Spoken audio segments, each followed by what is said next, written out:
Shalom, saudara-saudari terkasih, sidang jemaat yang dikasihi Tuhan. Kali ini dalam Suara Gembala saya ingin ajak Anda untuk membaca dari Yohanes 2 ayatnya yang ke-18 sampai ayat yang ke-21. Ini adalah potongan dari peristiwa Tuhan Yesus menyucikan bait Allah pada waktu itu. Jadi Tuhan Yesus membuat cambuk dari tali, lalu dia mengusir semua orang yang ada di bait suci karena mereka berjual beli. Jadi ada pedagang lembu, kambing, domba, dan merpati, ada penukar-penukar uang yang ada di situ dan Tuhan marah.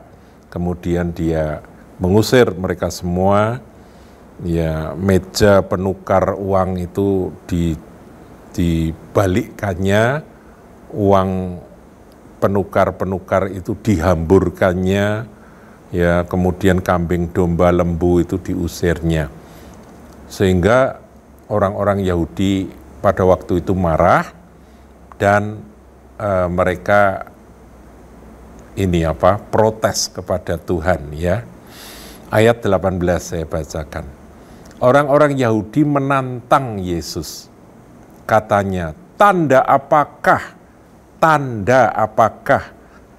dapat engkau tunjukkan kepada kami bahwa engkau berhak bertindak demikian? Ya, Yesus pada waktu itu dikenali sebagai seorang rabi, seorang pemimpin agama Yahudi, begitu ya, salah satu rabi yang muncul. Nah, mereka menantang karena Yesus berani melakukan tindakan yang seperti itu, saudaraku ya, ngobrak-ngabrik para pedagang dan penukar uang, pedagang hewan dan penukar uang yang ada di situ, di bait Allah. Nah, ayat 19 kita lihat. Jawab Yesus kepada mereka, rombak bait Allah ini dan dalam 3 hari aku akan mendirikannya kembali. Saudaraku, kata Tuhan apa? Rombak bait Allah ini. Rombak bait Allah ini. Jadi bukan, Tuhan tidak pernah berkata, aku akan menghancurkan atau merombak. Kata rombak itu dalam versi King James, destroy, hancurkan. Tuhan nggak pernah ngomong, aku akan meruntuhkan bait suci ini dan aku akan membangunnya dalam 3 hari. Lalu kata orang Yahudi kepadanya, 46 tahun orang mendirikan bait Allah ini dan engkau dapat membangunnya dalam 3 hari. Ayat 21, tetapi yang dimaksudkannya dengan bait Allah ialah tubuhnya sendiri. Jadi Yohanes yang menuliskan ayat 21 ini memasukkan akan ayat 21 ini setelah dia melihat bahwa Yesus benar-benar bangkit dari maut setelah 3 hari, ya. Jadi saudaraku ya, jadi itulah kisah dari Tuhan Yesus menyucikan bait Allah. Nah, ternyata ucapan Tuhan yang berkata bahwa runtuhkan bait Allah ini dan dalam 3 hari aku akan mendirikannya kembali, itu dipegang oleh orang-orang Yahudi. Jadi itu menusuk hati, diingat, dan itu terus diingat dan bahkan nyebar sampai kemana-mana kata-kata Tuhan itu. Tapi ada pelintiran, saudara, ini biasa ya, kalau dari mulut ke mulut, apalagi para pembenci, itu pasti ada tambahan, ada pembalikan, dan ada pelintiran. Nanti kita lihat ketika Tuhan Yesus diadili oleh Pontius Pilatus, nah ada kalimat seperti ini, kita lihat di Markus 14, saudara ya. Tadi saya katakan bahwa kalimat yang diucapkan Tuhan itu diingat-ingat terus oleh orang-orang Yahudi yang membenci Kristus. Ayat yang ke 58 ini dijadikan satu-satunya tuduhan mengapa Yesus itu pantas dihukum mati begitu ya. Kan Pontius Pilatus ingin melepaskan Yesus karena memang nggak ada salahnya. Ya, ini salah satu tuduhannya yang diulang-ulang diucapkan oleh orang banyak. Saya bacakan ayat 57. Lalu beberapa orang naik saksi melawan dia dengan tuduhan palsu ini. Ya, ini ada di Markus 14, saudara. Yesus di hadapan Mahkamah Agama, ini sebelum Pontius Pilatus ya. Jadi di Mahkamah Agama tuduhan palsu itu dikenakan pada Yesus. Ayat 58, kami sudah mendengar orang ini berkata, aku akan merubuhkan bait suci buatan tangan manusia ini, dan dalam 3 hari akan kudirikan yang lain yang bukan buatan tangan manusia. Kapan Yesus berkata, aku akan merubuhkan? Tuhan berkata, runtuhkan bait suci ini, aku akan mendirikannya kembali dalam 3 hari. Itu yang diucapkan Tuhan. Dan yang dimaksud oleh Tuhan ternyata adalah tubuhnya. Tubuhnya yang nantinya akan disalibkan sampai mati, dan kemudian Tuhan bangkit pada hari yang ketiga. Nah, itu yang sebetulnya yang Tuhan maksudkan.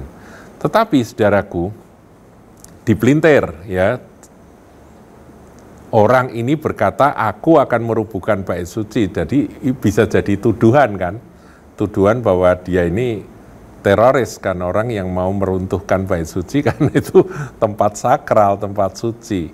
Jadi ini tuduhan yang bisa dipakai untuk membawa Yesus pada hukuman mati. Saksi palsu itu ya tentunya. Nah begini saudara, sebetulnya bait suci itu kan didirikan tadinya ya sebelum Herodes kan Salomo yang mendirikan, kemudian coba dipugar atau dibangun kembali pada zaman Zerubabel bin Shealtiel, tapi nggak jadi kan saudara. Kemudian baru Herodes Agung membangun akan bait suci itu dan menjadi bangunan yang sangat megah dan itu menyenangkan hati orang-orang Yahudi, menjadi kebanggaan orang Yahudi pada zaman Yesus. Nah, saudara, kita lihat Kisah Para Rasul. Apa kata ucapan dari Stefanus ketika dia diadili, saudara ya?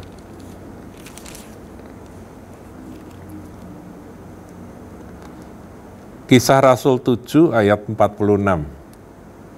Daud telah mendapat kasih karunia di hadapan Allah dan ia memohon supaya ia diperkenankan untuk mendirikan suatu tempat kediaman bagi Allah Yakub. Tetapi Salomo lah yang mendirikan sebuah rumah untuk Allah. Ini kan sejarahnya demikian, saudara.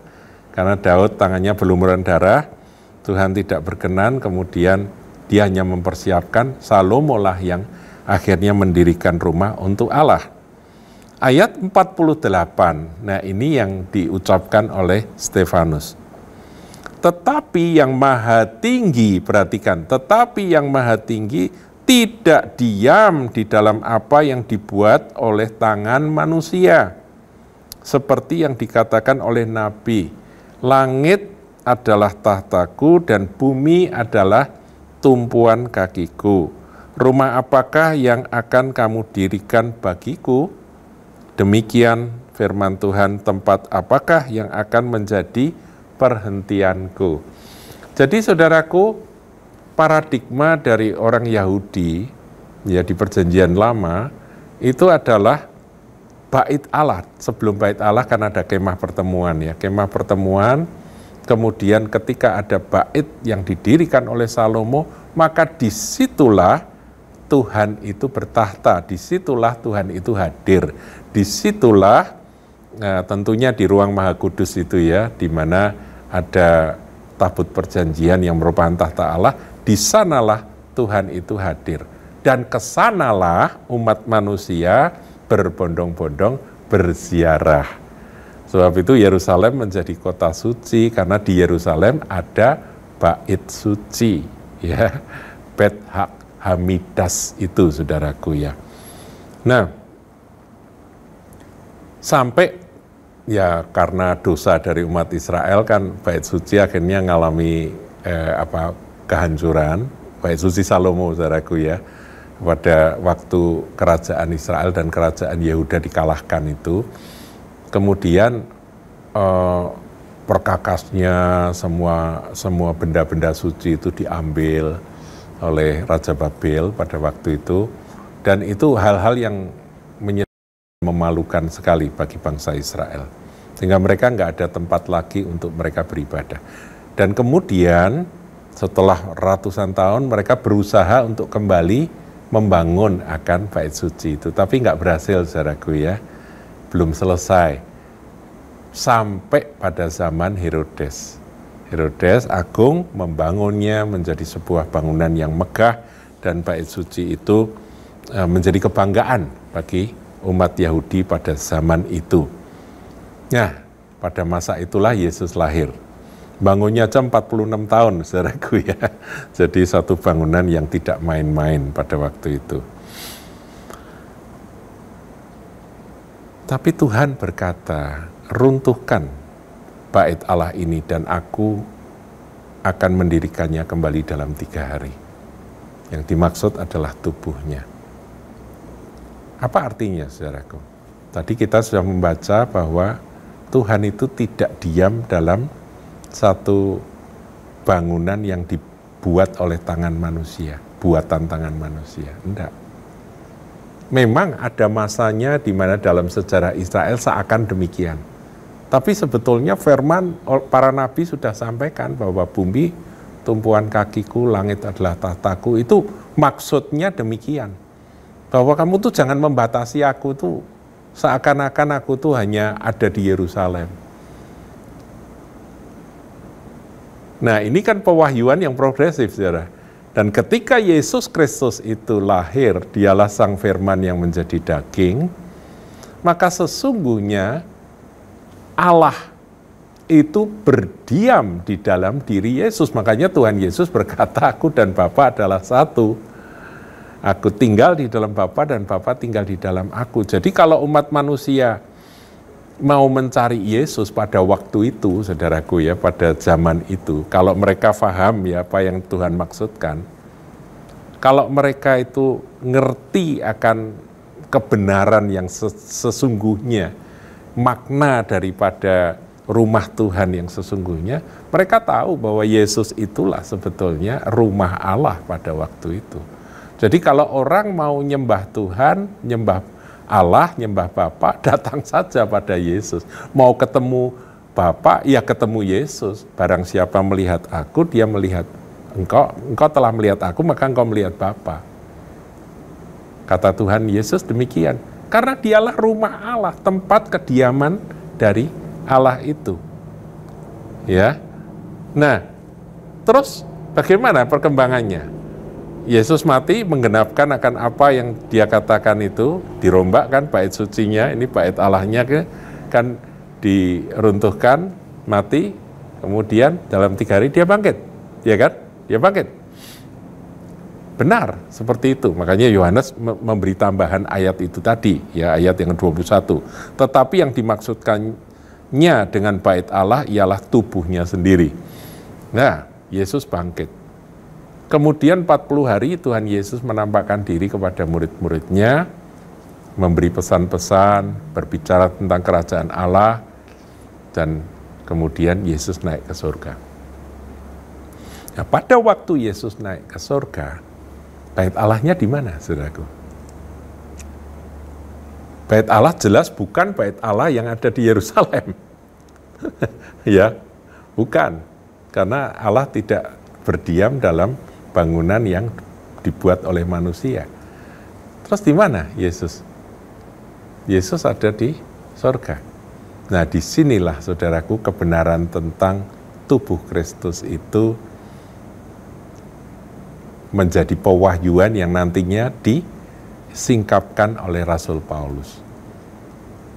ketika Roh Kudus dicurahkan, Roh Kudus itu Roh Allah, saudaraku ya, itu dicurahkan, ini kan Trinity ya, Roh Kudus dicurahkan, maka tubuh Tuhan, tubuh Kristus itu mulai bergerak.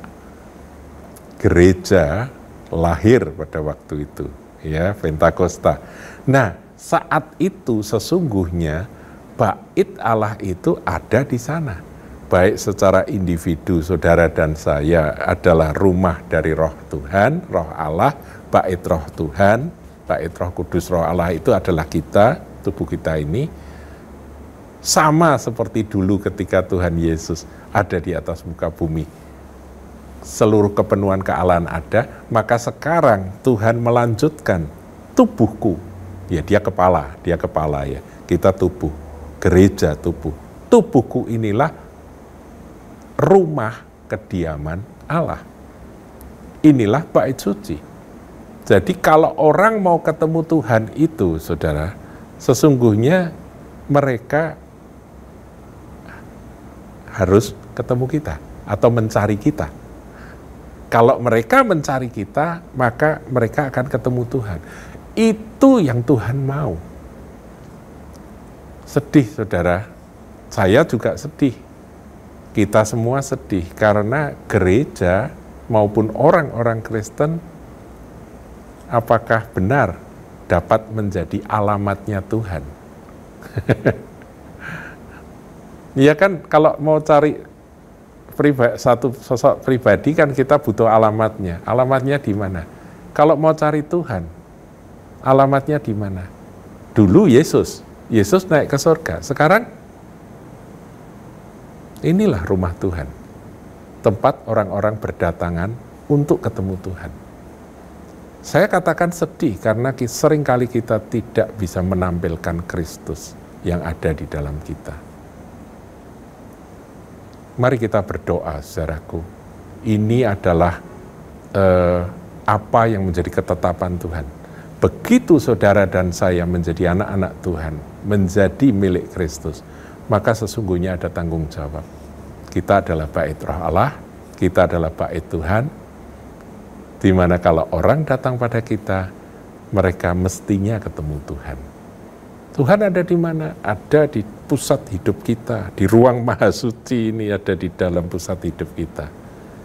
Dia bertahta di sana, dia memerintah seluruh aspek kehidupan kita. Dan sesungguhnya Tuhan akan berbicara melalui umatnya. Mari saudaraku, kita menyadari betapa berharganya kita sebagai gereja Tuhan, sebagai umat Tuhan, sebagai rumah Tuhan. Tidak tahukah kamu bahwa kamu adalah bait Roh Allah, Roh Kudus? Paham saudaraku ya? Saya berharap ini boleh membuat kita menjadi lebih bersungguh-sungguh, tapi kita juga menyadari bahwa ada tanggung jawab yang besar. Mari kita ambil tanggung jawab itu. Kalau aku adalah bait Roh Allah, mestinya kalau orang datang ketemu aku, mereka akan ketemu Tuhan.